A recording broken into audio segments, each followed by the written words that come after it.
राघव जी ने बहुत अच्छा संगीत प्रस्तुत किया है।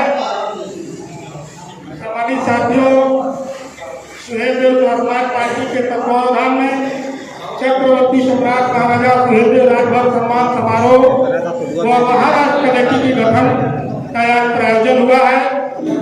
आए हुए सभी सम्मानित महानुभावों का सुहेलदेव समाज पार्टी कमेटी के तरफ से आपका चरणबंदन है, स्वागत है। मैं चाहूंगा कि मुख्य अतिथि जी चक्रवर्ती सम्राट महाराजा सुहेलदेव राजभर जी का पुष्प अर्पण करके आप कार्यक्रम की शुरुआत करेंगे।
हेलो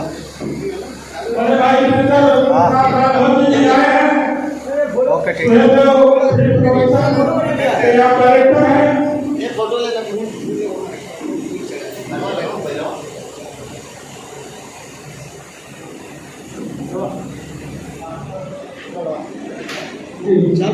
हमारे बीच में राघव जी भी बड़े भाई राघव जी के साथ उपस्थित हुए हैं इस कार्यक्रम में। आप भी आए और मंच पे अपना स्थान ग्रहण करें। सम्मान होगा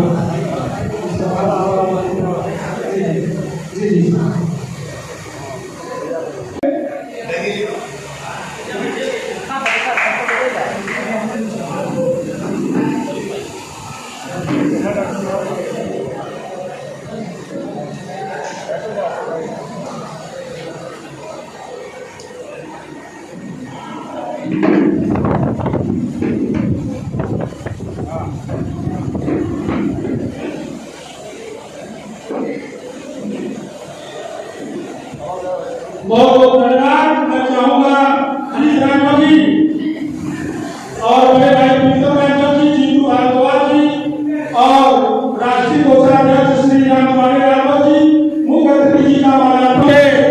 बड़े भाई वीरेंद्र प्रताप राघव जी, आप भी मुख्य अतिथि जी का स्वागत करेंगे।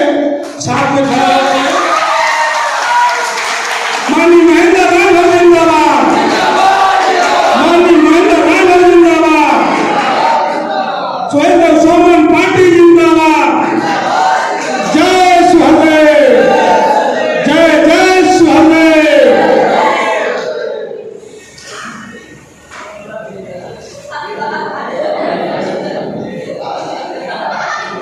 बहुत बहुत धन्यवाद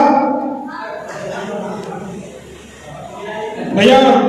दूसरी पार्टी नई पार्टी बनाने की क्यों जरूरत पड़ी है, आज उस उद्देश्य से आप लोगों को आज यशस्वी राष्ट्रीय अध्यक्ष माननीय महेंद्र राघव जी विस्तार पूर्वक बताएंगे। फिलहाल आज 75 साल की आजादी के बाद इस बार 75वां वर्ष जब पूरा देश स्वतंत्रता दिवस मना रहा था, तो हमारे यशस्वी प्रधानमंत्री माननीय मोदी जी ने इस स्वतंत्रता दिवस को अमृत महोत्सव का नाम दिया।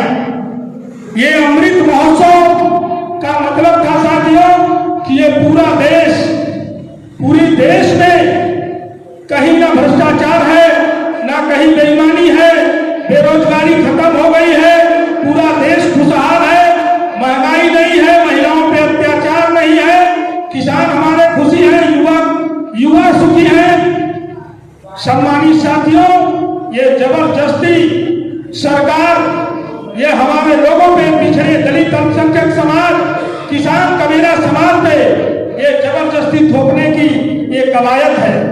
इसमें सम्मानित साथियों, आप लोगों को महाराष्ट्र की इस पावन धरती पर इतनी व्यस्तता होने के बावजूद इस कार्यक्रम में आप लोगों ने अपना बहुमूल्य समय दिया, इसके लिए आपको बारंबार तहे दिल से नमन हम लोग करते हैं। लेकिन आज आप लोगों को मंथन करना होगा, विचार करना होगा कि आज समाज के कुछ नेताओं ने समाज की वो दुर्दशा कर रखी है कि आज समाज बीच चौराहे पर खड़ा है, कोई विकल्प कोई रास्ता नहीं है। 2022 में एक दल बनाया गया और दल की विचारधारा वो थी कि एकजुट और संगठित हो जाइए। जिसने हमारा शोषण किया, जिसने हमारी हिस्सेदारी लूटी, जिन्होंने हमारे पूर्वजों को अछूत बनाया, आज उनसे हिस्सेदारी लेने के लिए, सामाजिक न्याय की रिपोर्ट लागू कराने के लिए और हक हिस्सेदारी दिलाने के लिए हम लोगों को एक मंच पे बुलाया गया। नो डाउट पूरे समाज के लोग तन मन धन से 22-20 सालों से वो अपना तन मन धन लगा करके ईमानदारी और निष्ठा से उस दल के लिए सभी लोगों ने काम किया। लेकिन हुआ क्या कि आप पिछले चुनाव 2017 में नेताजी ने गठबंधन कर लिया और गठबंधन 8 सीटों पे किया। 8 सीट पे भारतीय जनता पार्टी से गठबंधन करने के बाद पूरे समाज को आशा और उम्मीद विश्वास था कि कहीं न कहीं सामाजिक न्याय मिलेगा, सामाजिक न्याय की रिपोर्ट लागू होगी और माननीय नेताजी ने 4 रिजर्व सीट और 4 सामान्य सीट लेकर के पार्टी से समझौता तो कर लिया, लेकिन समाज के किसी पदाधिकारी, पार्टी के किसी नेता को टिकट देने का काम नहीं किया। आते आते समय ऐसा आया कि उन्होंने मंत्रालय मिला, भारतीय जनता पार्टी की सरकार ने कैबिनेट मिनिस्टर बनाया, 11 निगम के सदस्यों को बनाया, उनके बेटे सहित 2 लोगों को राज्य मंत्री बनाया गया। फिर क्या हुआ कि अपने पुत्र मोह में उन्होंने भारतीय जनता पार्टी से गठबंधन तोड़ दिया, सरकार से नाता तोड़ करके माननीय नेताजी ने कहा कि समाज के हिस्सेदारी और अधिकार के लिए मैंने गठबंधन तोड़ दिया। सम्मानित साथियों, उस पर भी समाज को बहुत गर्व था कि चलो कोई नेता ऐसा है कि आज बाबा साहब भीमराव अम्बेडकर के बाद अगर किसी ने सत्ता छोड़ा तो माननीय नेताजी थे। बहुत गर्व था, बहुत घमंड था और खुशी खुशी समाज ने उनको संभालने और उनके साथ कदम से कदम मिला करके चलने का काम किया गया। बाद में आते आते 2012 में माननीय नेताजी ने समाजवादी पार्टी से 2022 के चुनाव में विधानसभा का गठबंधन कर लिया। सम्मानित साथियों, समाज और दल को जो नेता पिछड़े दलित अल्पसंख्यक समाज की लड़ाई की बात करता था, बात में हजारों जातियों का नाम ऐसे ही जैसे कोई सड़क पे बैठा मदारी गिराता हो, बाल प्रजापति, लोहार पहाड़, सैयद चौहान, ऐसे तमाम ऐसी जातियां गिरा करके वो सबको हिस्सेदारी की बात करते थे। जब 2022 के गठबंधन में 18 सीट पे समझौता हुआ, सम्मानित साथियों, ये चक्रवर्ती सम्राट महाराजा सुहेलदेव राजवंशी के कसम खाए थे, आजीवन चुनाव नहीं लड़ूंगा, आजीवन माला नहीं पहनूंगा और आजीवन अपने परिवार को, किसी भी व्यक्ति को चुनाव नहीं लड़ाऊंगा जब तक कि समाज को हिस्सेदारी नहीं मिल जाएगी। जब 2022 के चुनाव में 18 सीटों पे समझौता हुआ, सम्मानित साथियों, तो माननीय नेताजी 18 में से 13 सीटों पे रिजर्व लेने का काम किया। ठीक है, आपको 13 सीट रिजर्व मिल गया, 13 सीट रिजर्व मिल गया, उसमें भी हमारे पदाधिकारी अनुसूचित जाति के ST समाज के थे। अगर आप उस समय भी टिकट दे करके और समाज को आगे बढ़ा सकते थे, लेकिन नहीं। नेताजी केवल उनका टारगेट था कि ज्यादा से ज्यादा सीटों पे पैसा कब मिलेगा, कहां मिलेगा। वो अपने लोगों को एक जाल बिछा करके भेज दिए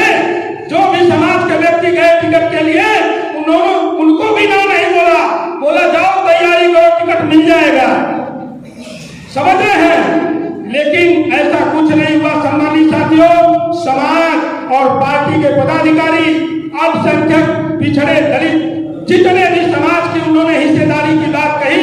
आप लोगों को याद होगा नेताजी भागीदारी संकल्प मोर्चा बनाए थे। भागीदारी संकल्प मोर्चा में सभी 11 राष्ट्रीय अध्यक्ष थे। 11 राष्ट्रीय अध्यक्ष को एक मंच पर ला करके और हम लोग भाषण में माननीय यशस्वी राष्ट्रीय अध्यक्ष महेंद्र राजभर जी, हम लोग ये भाषणों में कहा करते थे कि जिस तरह मुगलों के राज्य में जब मुगल आतंकवादी हमारे देश में आक्रमणकारी थे तो 22 राजाओं को इकट्ठा करके चक्रवर्ती सम्राट महाराजा सुहेलदेव राजभर जी ने मुगलों का सामना करके उसको गाजर मूली की तरह काट करके देश से खदेड़ने का काम किया। अपनी मां बहना और देश और धर्म की इज्जत की आबरू को बचाया। उसी तर्ज पे हम लोगों ने कहा कि हमारे नेताजी 11 राष्ट्रीय अध्यक्ष को एक मंच पे ला करके उन्होंने फार्मूला देने का काम किया कि हम कम से कम 5 मुख्यमंत्री 5 साल के कार्यकाल में और 20 डिप्टी सीएम देने का काम करेंगे। बड़ा अच्छा फार्मूला था। लोगों को एकजुट किया और 11 राष्ट्रीय अध्यक्ष और 11 समाज के लोगों को एकत्रित किया।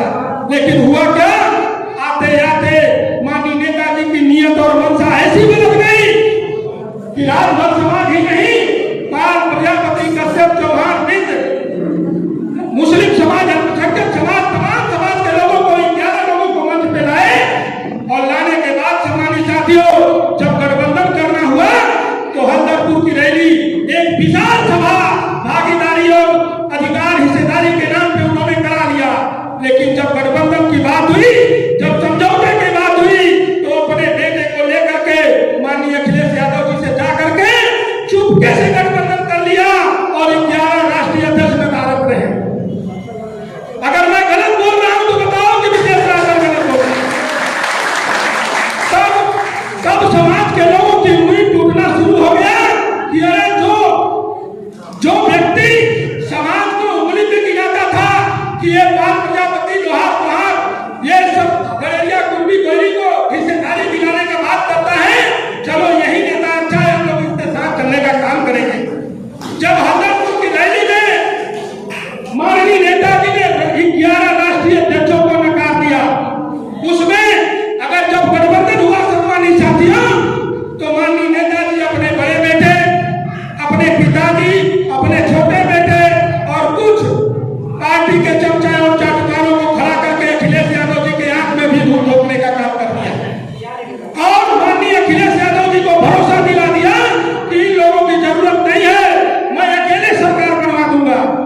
और माननीय अखिलेश यादव जी तब भी आंख मूंद करके इनको 18 सीटों पर समझौता करने का मौका दिया। लेकिन नहीं, ये धोखा दो गठबंधन की बात थी।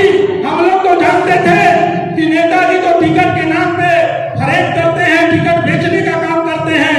इतना ही नहीं सम्मानित साथियों, आप लोगों को उस बात के तह तक जाना होगा कि ये तो 18 टिकट पे समझौता तो कर लिए, लेकिन आप याद करो कि जो दूसरे दल के समाज के नेता थे, जो उस विधानसभा में जीतने की कवायद रखते थे, उनके अंदर वो कुवत थी, उनके सामने भी अपना प्रत्याशी दे करके उस समाज के व्यक्ति को हरवाने का भी काम उन्होंने किया। तो मिला जुला करके इनका जो मिशन है, इनकी जो लड़ाई है कि सर्वे सर्वा मैं राजभर समाज का ठेकेदार बना रहूं और हमारी वाहवाही हो और अपने बेटे को मैं विधानसभा से लोकसभा ले जाने का काम करूं। इन सब तमाम बातों को इसलिए बताने की जरूरत है कि आज सुहेलदेव स्वाभिमान पार्टी का जो नीति सिद्धांत और उद्देश्य है, इसी के अपोजिट जिन्होंने इतना बड़ा गड्ढा खोद करके समाज को उसमें ढकेलने का काम किया है, सुहेलदेव स्वाभिमान पार्टी इस उद्देश्य से बनाई गई है सम्मानित साथियों कि सुहेलदेव स्वाभिमान पार्टी पर जिस तरह से इन्होंने नाम तो दिया सुहेलदेव भारतीय समाज पार्टी, ध्यान से सुनिएगा, नाम दिया सुहेलदेव भारतीय समाज पार्टी, लेकिन झंडे पर स्थान किसको दिया? अपने बापूत को। स्वयं बापूत झंडे पर स्थापित हो गए और समाज के लोगों पे आंख में पट्टी पड़ी रही। हम लोग आंख मूंद के भरोसा कर लिए कि नहीं, हमारा नेता हमको सामाजिक न्याय दिलाएगा। हम लोगों ने ठीक थे, लेकिन आपका बेटा उस झंडे पे क्यों है? उन्होंने सुहेल देव का नाम तो दिया, लेकिन महाराजा सुहेल देव को झंडे और बैनर पे कहीं स्थान नहीं देने का काम किया। अगर किसी ने चक्रवर्ती सम्राट महाराजा सुहेल देव राजवंशी का अगर कोई बड़ा अपमान किया है तो माननीय नेताजी माननीय ओम प्रकाश राजभर जी ने किया। और उसी तर्ज पे जब सुहेल देव स्वाभिमान पार्टी बनाई गई सम्मानित साथियों, तो झंडे पर चक्रवर्ती सम्राट महाराजा सुहेल देव राजवंशी को स्थान दिया गया। और दूसरा फार्मूला हम लोगों का है सम्मानित साथियों कि सुहेल देव भारतीय समाज पार्टी के राष्ट्रीय अध्यक्ष माननीय ओम प्रकाश राजभर जी, उसका दूसरा पद होता है पद में राष्ट्रीय प्रमुख महासचिव उनका बड़ा बेटा, राष्ट्रीय सचिव और राष्ट्रीय प्रवक्ता उनका छोटा बेटा, राष्ट्रीय कोषाध्यक्ष उनकी पत्नी, राष्ट्रीय उपाध्यक्ष और राष्ट्रीय कोर कमेटी में सदस्य उनके दामाद और उनके परिवार के लोग। बताइए कि जो व्यक्ति पार्टी में समाज को हिस्सा और अधिकार नहीं दिया, तो बताइए वो सामाजिक न्याय हमको कैसे दिला सकता है? इतना बड़ा भ्रम जाल बचा करके समाज को लूटने और ठगने का काम किया गया सम्मानित साथियों। तो सुहेल देव स्वाभिमान पार्टी उस एक कोर कमेटी हम लोगों ने बनाया, अभी तैयारी कर रहे हैं। जितने भी पूर्वांचल के जितने भी जिले हैं, लगभग 45 से 50 जिलों में राजभर समाज की बहलुता है। और यशस्वी राष्ट्रीय अध्यक्ष माननीय महेंद्र जी का कहना है कि कम से कम 100 लोगों की एक कोर कमेटी बनाई जाएगी। उसमें देवरिया, बलिया, मऊ और बनारस, आजमगढ़, जौनपुर, भदोही, सोनभद्र, मिर्जापुर तमाम जिलों के बुद्धिजीवी को इकट्ठा करके 100 लोगों की कोर कमेटी बना करके हर 5 साल में हम लोग एक चुनाव करेंगे। कोर कमेटी तय करेगी कि और बेहतर से बेहतर कौन व्यक्ति होगा जो समाज के अधिकार, सम्मान और पार्टी की दिशा और नीति सिद्धांत पर चलने का काम करेगा। हर 5 साल में हम अपना राष्ट्रीय अध्यक्ष चुन करके बेहतर से बेहतर लड़ाई के लिए आगे बढ़ेंगे सम्मानित साथियों। हमारा राष्ट्रीय अध्यक्ष कोई परिवारवादी नहीं होगा और हमारे झंडे पर किसी व्यक्ति विशेष का, चक्रवर्ती सम्राट महाराजा सुहेल देव जी के अलावा किसी व्यक्ति विशेष का तस्वीर और झंडे पर नाम नहीं होगा। और तीसरा फार्मूला हम लोगों ने तय किया सम्मानित साथियों। तीसरा हमारा फार्मूला है कि चाहे नगर निगम का चुनाव हो, चाहे विधानसभा का चुनाव हो, चाहे लोकसभा का चुनाव हो, 100% में 100% जो हमारे पार्टी का पदाधिकारी होगा, जिसका खून पसीना बहा करके, जो अपना समय बर्बाद करके, जो समाज हित की लड़ाई लड़ रहा है, जो समाज के अधिकार सम्मान की लड़ाई लड़ेगा, वही नगर निगम चुनाव चाहे विधानसभा लोकसभा का वही प्रत्याशी होगा और दूसरा कोई नहीं होगा। हम बाहरी प्रत्याशियों को एक्सेप्ट नहीं करेंगे। हो सकता है कि 1% में किसी विधानसभा, किसी क्षेत्र में अगर प्रत्याशी नहीं मिलता है तो उस जिले की कोर कमेटी बैठाई जाएगी। कोर कमेटी तय करेगी कि बेहतर से बेहतर कौन व्यक्ति होगा जो पार्टी की विचारधारा, नीति और समाज के कल्याण के लिए वो आगे काम कर सकता है। हम उसको विकल्प दे करके तब आगे बढ़ाने का काम करेंगे सम्मानित साथियों। और दूसरी पार्टी के लोग 1% में स्वयं बापू चुनाव लड़ते हैं और 99% टिकट बेचने का काम करते हैं और सौदेबाजी का काम करते हैं सम्मानित साथियों। अब इससे आप लोगों को जागना होगा और लोगों को जगाने की जरूरत है। इसलिए सुहेल देव स्वाभिमान पार्टी आज पावन पवित्र धरती उद्योग नगरी महाराष्ट्र के इस मुंबई अंधेरी इस मरोड़ पाइपलाइन में आपके बीच में आई है। सम्मानित साथियों, आपको हताश होने की जरूरत नहीं है। आप ये मत घबराइए कि आज बहुत कम लोग आए हैं। आज मात्र 2 महीने की पार्टी है। 2 महीने में मैं उपलब्धि आपको बताना चाहता हूँ कि 16 जिलों में जिला कमेटी, जिला अध्यक्ष, मंडल अध्यक्ष और प्रदेश कमेटी बना करके सुहेल देव स्वाभिमान पार्टी आज मुंबई में अपने गठन के लिए आपके बीच में आई है। सम्मानित साथियों, उस दल के लोगों ने तो ये काम 10 सालों में नहीं कर पाए थे जो सुहेल देव स्वाभिमान पार्टी 2 महीने में करके आपके बीच में प्रस्तुत कर रही है। तो इसमें हताश होने की जरूरत नहीं है। महात्मा गौतम बुद्ध भगवान 5 शिष्यों को सारनाथ की पावन धरती पर उपदेश दिया था। आज 265 देशों में बौद्धिस्ट पूरा देश है। इससे घबराने की जरूरत नहीं है। आप आए हैं, आपका आशीर्वाद और सम्मान जागने और जगाने की जरूरत है। इस मिशन को आगे बढ़ाने की जरूरत है सम्मानित साथियों। तो कार्यक्रम के अगली कड़ी में जैसा कि आहूत किया गया है कि हम लोग महाराष्ट्र प्रदेश कमेटी का गठन करने जा रहे हैं। तो इस गठन के कार्यक्रम में आप सम्मानित साथियों का क्रांतिकारी उपस्थिति, आप लोगों से हमें आशा और विश्वास है कि आपको खुद तय करना होगा कि हम समाज का जो भी है, जो नेता हो, वो दल हो, जो समाज के हित में है उसका खुल के साथ दीजिए और जो गलत है उसका खुल के विरोध करने का समय है। 75 साल की आजादी के बाद आज भी हमारा समाज भटक रहा है सम्मानित साथियों। अब निर्णय लेने की जरूरत है, अब हक हिस्सेदारी छीनने की जरूरत है। अब इंतजार नहीं करना है कि कोई नेता हमको बढ़िया से गठिया करके आपके घर पहुंचा देगा। ऐसा नहीं होने वाला है, ऐसा नहीं होने वाला है सम्मानित साथियों।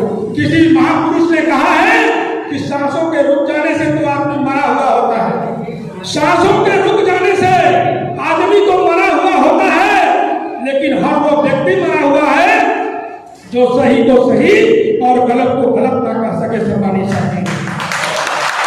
तो आज यशस्वी राष्ट्रीय अध्यक्ष माननीय महेंद्र राजभर जी उपस्थित हैं। इस समाज न्याय की लड़ाई में, अधिकार सम्मान की इस लड़ाई में इस पार्टी का एक मिशन और है। सरकार से हम लोग लड़ाई और इस मिशन में काम कर रहे हैं कि जातिवार जनगणना जितना जल्दी हो सके बिहार के तर्ज पे, जिसकी जितनी संख्या भारी उसकी उतनी हिस्सेदारी सुनिश्चित करा करके सबका हिस्सा। हमारा झगड़ा किसी दल से नहीं है, किसी विचारधारा से नहीं है। अगर ये समाज का नुकसान हुआ है तो इसका सिर्फ और सिर्फ अगर कोई जिम्मेदार है तो समाज के ठेकेदार और सौदागर है। हमारा झगड़ा किसी से नहीं है। हम अपने मिशन, नीति, सिद्धांत और विचारधारा के बीच में आपके साथ प्रस्तुत हुए हैं और आज हम लोग पदों की कमेटी की घोषणा करेंगे। और मैं चाहूंगा कि इस घोषणा की पहली कड़ी में हमारे बीच में माननीय श्री जीतू भारद्वाज जी उपस्थित हैं, जो कि राजभर हेल्पलाइन के राष्ट्रीय अध्यक्ष हैं। आज माननीय राजभर जीतू भारद्वाज जी को, राजभर हेल्पलाइन के राष्ट्रीय अध्यक्ष जी को आज सुहेल देव स्वाभिमान पार्टी में राष्ट्रीय महासचिव का पद दिया जाता है। आप खड़े हो जाएं और जोरदार ताली बजा करके स्वागत करिए। और मैं चाहूंगा कि राष्ट्रीय अध्यक्ष जी को नियुक्ति पत्र देकर के उनका स्वागत करें। आइए भैया आगे।